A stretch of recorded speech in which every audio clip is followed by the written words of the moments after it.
There was someone by the name of Texas pediatrician named Dr. Christina Probst. She is part of a pediatric center called Bluefish Pediatrics. She said that the state of Texas, that MAGA residents got what they voted for. So here is a post that she posted on Facebook. And first, this was just posted on X. And so I wanted to verify that it was actually this person who posted this, but indeed it is. She posted on Facebook, "May all visitors, children, non-MAGA voters, and pets be safe and dry. Kirk County MAGA voted to gut FEMA. They deny climate change. May they get what they voted for. Bless their hearts."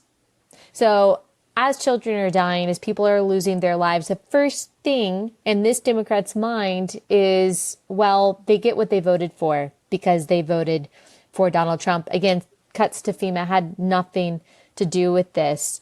Bluefish Pediatrics actually put out a statement in response to her hateful comment on Instagram, saying that we do not support or condone any statement that politicizes tragedy. Our practice exists for one purpose only: to provide excellent, loving, and respectful care to all children and their families.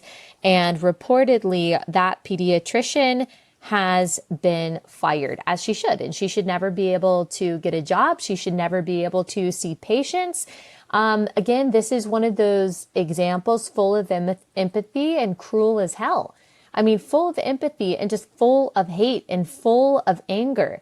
People who claim that they are so loving, they're so kind, they're so compassionate, they show that by voting Democrat, are so often unbelievably inhumane and brutal to those that they consider the outgroup, those that they consider the oppressor, not realizing that they have actually become the oppressor themselves. This is certainly true of a former Houston City Board appointee who served on the Houston Food and Security Board, named Sadie Perkins. She is also known as the market manager of Freedman's Town Farmers Market in Houston. She claimed on TikTok Live that this camp is whites only, and she said that we just need to understand the context of what's going on. Basically, the underlying message here is that Camp Mystic, because it served mostly white families, it got what it deserved. Here's Dot 9. You have carved out an all-white whites only enclave in East Texas for your white children. Yeah, I have a problem with that. I have a big problem with that. Once again, this is no shade to the girls. I hope they all get found. But once again, y'all have to understand the climate that we're living in. They want you to have sympathy for these people. They want you to get out of your bed and to come out of your home and to go find these people and to donate your money to go find these people. Meanwhile, they are deporting your family members. Meanwhile, they're setting up concentration camps and prisons for your family members. And I need y'all to keep that in mind before y'all get out there and put on your rain boots and go find these little girls. Okay.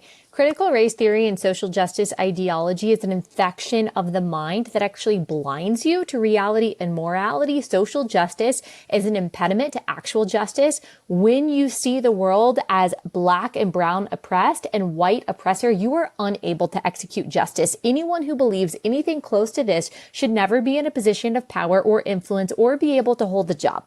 Really, because you are so unable to see things rightly. You can't judge judiciously. You have no discernment. And unfortunately, there are people in the church, people that you follow, who in 2020 basically pushed this kind of nonsense. Because of what happened to George Floyd, they treated black people one way, white people one way, a message of collective guilt and responsibility and condemnation of fragility to people who had less melanin, and a message of no agency, no responsibility, no individuality to those who had more melanin. That is a toxic mentality that is prevalent in our schools, that is prevalent in many churches, and that is prevalent in a lot of communities who have been told from a young age that everything that goes wrong in your life is because you are of a certain skin color. I just saw this video of Whoopi Goldberg going around saying that America in the United States is just as bad for black people today as Iran is for women today. Whoopi Goldberg, millionaire, actually believes that. don't think, I mean, and this is, I've been told this for years, that I should just latch on to or let go of my criticism of critical race theory, social justice ideology, race baiting ideology that I see so often, even in the evangelical church, and I won't do it. I won't do it because it is evil. This person, she got backlash. Someone said, girl, you brought this upon yourself, because now she apparently is, she's receiving consequences for what she did. All the associations that she had in the past are being forced to make these statements saying, yeah, we want nothing to do with this person.